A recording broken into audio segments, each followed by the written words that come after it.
இதுக்கப்புறம் இந்த கத்திரிக்காவை குழம்புக்கு மட்டுமே யூஸ் பண்ணு. நீங்க இப்படி பேசுறத கேக்கும்போது என்னோட தங்கச்சிக்கு பசிக்குது. உன் தங்கச்சிக்கு பசிக்குதுன்னா கீழே என் தம்பி சும்மா இருப்பானா சொல்லு? பசிய போக்க என்ன பண்ணுவார் உங்க தம்பி? நிறுத்தாம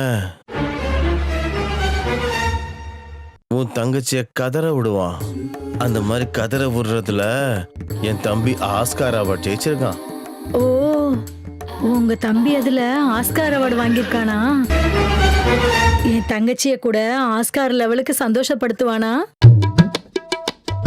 உன் தங்கச்சிய டயர்டாக்கி ஆஸ்கார் அவார்டு கொண்டு போறது என் பொறுப்பு, புரிஞ்சுதா?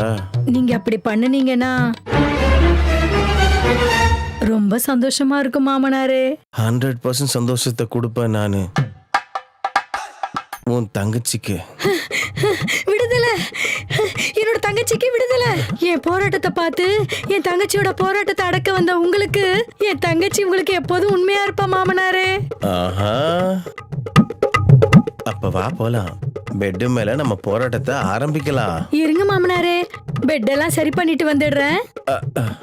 உங்க தம்பிக்காக என் கையாலேயே எல்லாத்தையும் சரி பண்ணிட்டு வரேன்.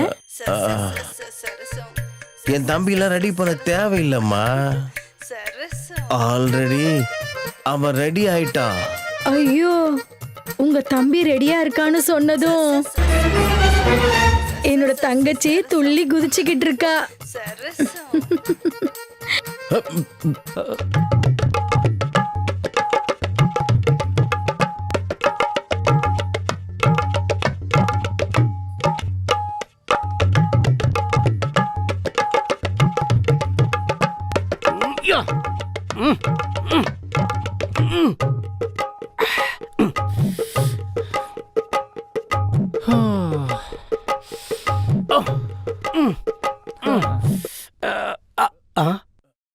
டேய், இங்க என்னடா பண்ற? உங்க பர்ஃபார்மன்ஸை நான் கேட்டுட்டு தான் இருந்தேன். என் பேச்ச நீ என்ன புதுசா வாடா கேக்குற? சொல்லு. எப்படியோ மேடம்க்கு என்னன்னு தேவைன்னு தெரிஞ்சுக்கிட்டு பேட்டிங் பண்ண ரெடி ஆயிட்டீங்கல்ல நீங்க? பேட்டிங் பண்ணி ரொம்ப நேரம் ஆச்சுடா. சரி, நான் போயிட்டு வரேன்னா. கொடுக்குறேன்னு சொன்னீங்க. கொடுக்குறேன்.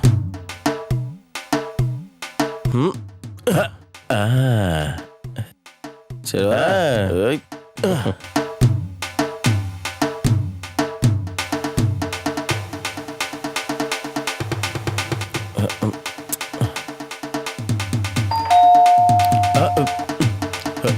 இந்த நேரத்துல யார் அது?